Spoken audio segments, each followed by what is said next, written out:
it's approaching the supreme moment. Reality striking closer than it seems, don't it? Go ahead, it's for the taking if you want it. If not, the dream dies and you'll be forever haunted. Then confront it. What's good? So I finally came around to finding time to actually provide commentary and uploading this video.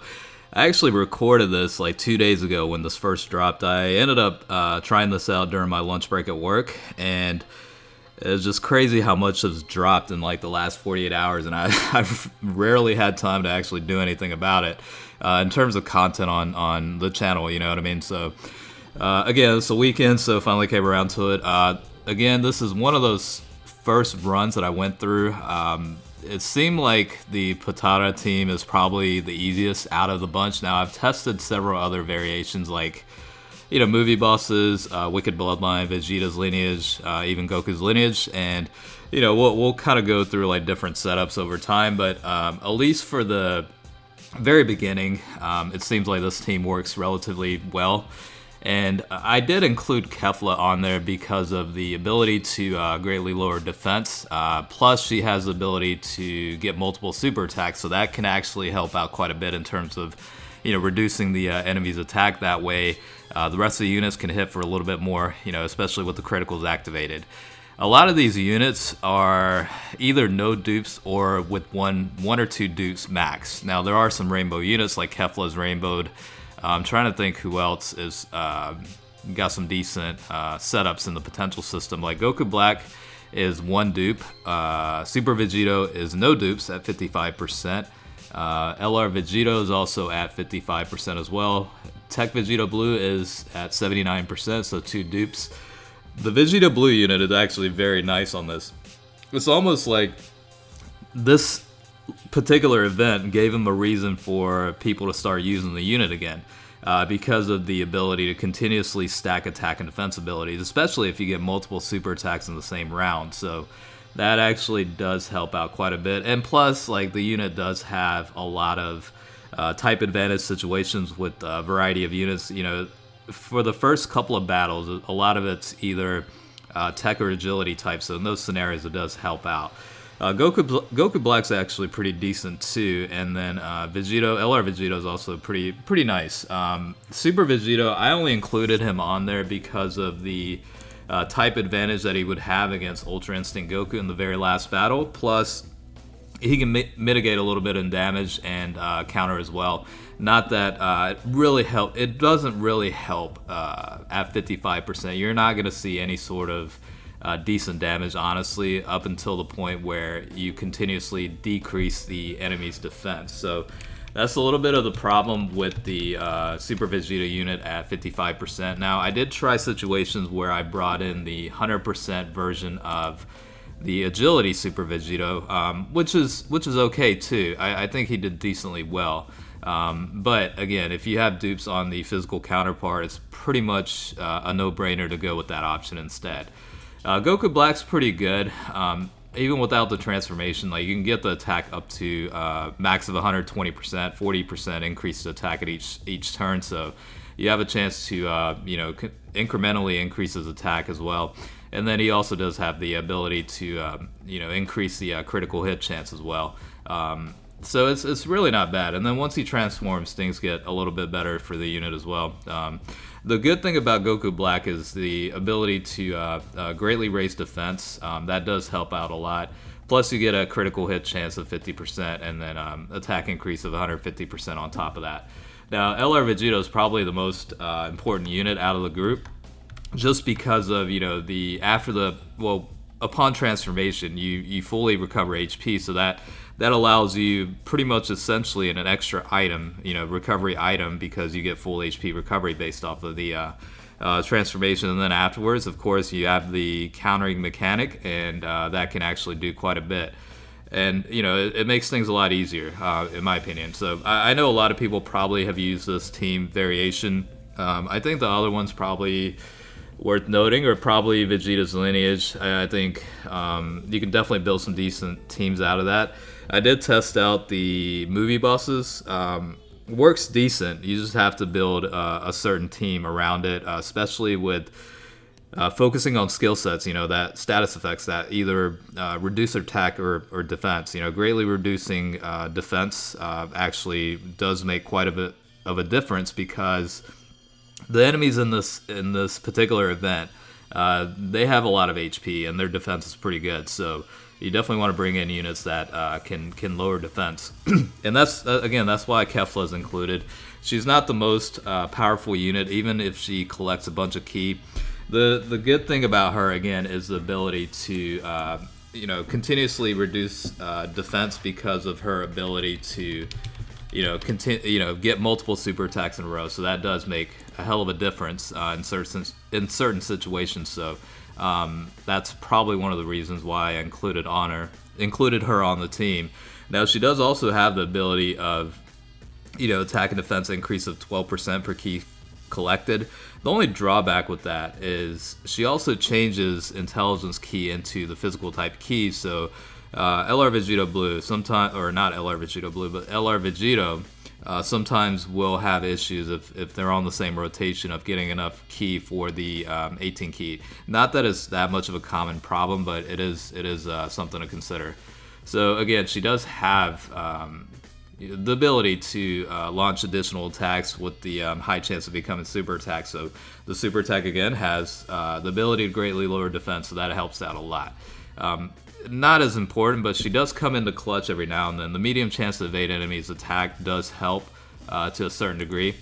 So, overall, I think she's worth including on the team, in my opinion, especially if you have dupes in her. Now, again, LR Vegito is probably the biggest unit that brings the advantage of using this team, because of, again, the countering mechanic, and along with that, you have different attributes like attack and defense increase of 150% at the start of turn. That definitely does make quite a bit of a difference, and then the ability to collect more ki based on rainbow ki collected and stuff like that. So also the super attack does also allow for a 30% increase to attack for allies as well. That actually does help a decent amount in terms of the other units on the team. So overall, it's definitely it's definitely interesting. I think that's probably the bottom line is this event. I can't quite tell if this is more difficult than Battle Road, because Super Battle Road has its own difficulties. You know what I mean? Like, it's definitely. I think they described it pretty well. The way they described this event before they released it was it would be on par or equivalent of Super Battle Road's difficulty. Now, the way it's difficult is a little bit different in my opinion, but yeah, I mean, I think that's a great way to summarize it. So I think overall, LR Vegito is definitely one of the most important units.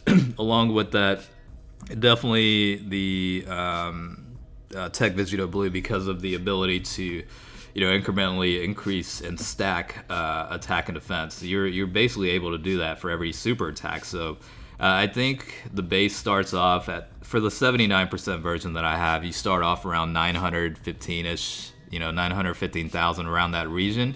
And toward the end of the battle, you can get it up to like 3.2 million, I think, in terms of attack stats. So, it definitely does make a hell of a difference in terms of bringing this unit and allowing for the super attack.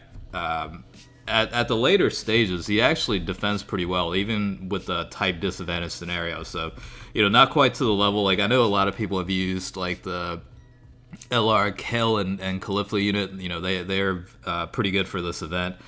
In terms of not only the unit itself, but also the combination category is also pretty good from what I hear. So that's definitely one of the more stressed, I guess, team builds in terms of this approaching this event. But there's certainly different options for everyone. It's just a matter of building the right team. So that's really what it comes down to.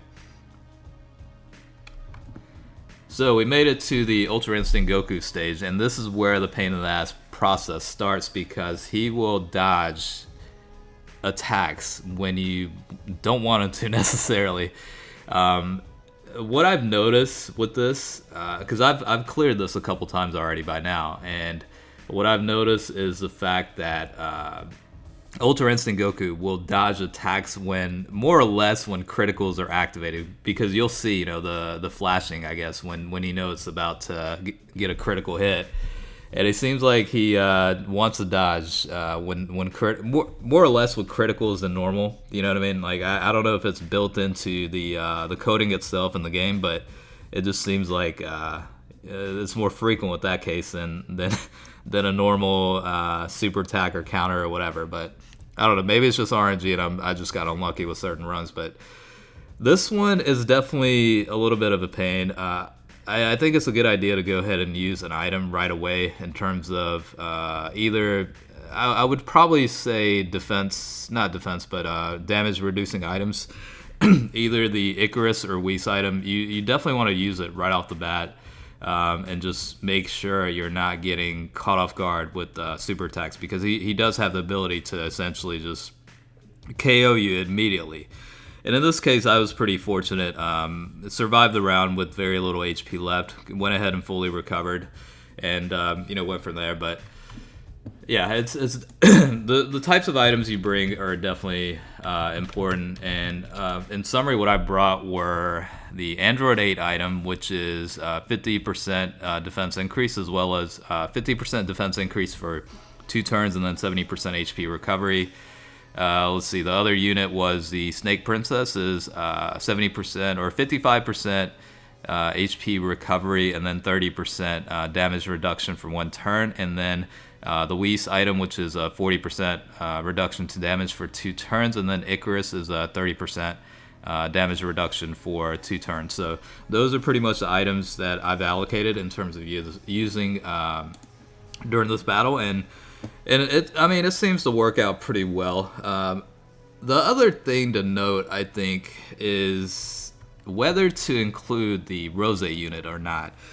I was on the fence because I thought I needed a good linking partner with the Goku Black unit. However, you can't really force a rotation where they're always in the same spot. So I think if I were to make an adjustment, it would probably be that. The other benefit that Rose brings is, the passive skill of reducing super type enemies' attack and defense by 20%.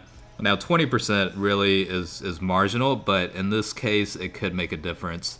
Other than that, it's really supporting the extreme types. And as you can tell, every other unit besides Goku Black and Rose are super type units. So I think there's definitely room for adjustments, even with the setup. But Rose does pretty well. I think mine is with 1 dupe, and he still does pretty decent. So I think, I opted to include him on there, even though I could probably replace him with someone else. I just figured it'd be okay. Now, as you can tell, these 2 last battles take quite a bit of time. Not only because of the dodging abilities of Goku, but you're really not, unless you get a critical, you're really not going to get that much damage. As you can see, a normal counter without the criticals is like minimal, you know what I mean? Like not even 4 digits. So that can draw out the process quite a bit. Now, in certain different runs that I've went through, things have been a little bit quicker. And it ultimately just comes down to RNG, based on how quickly you can stack up Vegito Blue's attack and defense, how many criticals you activate, stuff like that. It all just comes to play at that point. But this is the final battle here against the Ultra Instinct Goku, and it's definitely a huge pain in the ass. I ain't gonna lie to you, like it's such a pain in the ass process. Like he dodges like every time you don't want him to, you know what I mean? And again, this is really the only reason why I brought the physical type Super Vegeta unit, just for this stage of this event, is really because he has type advantage. He can mitigate a little bit in damage, taken, and then the counter ability not so much helpful. But I think the ability to have type advantage and mitigate damage really just makes more of a difference than anything. Again, this guy is at 55% no dupes, so really not that great of a unit, so just keep that in mind.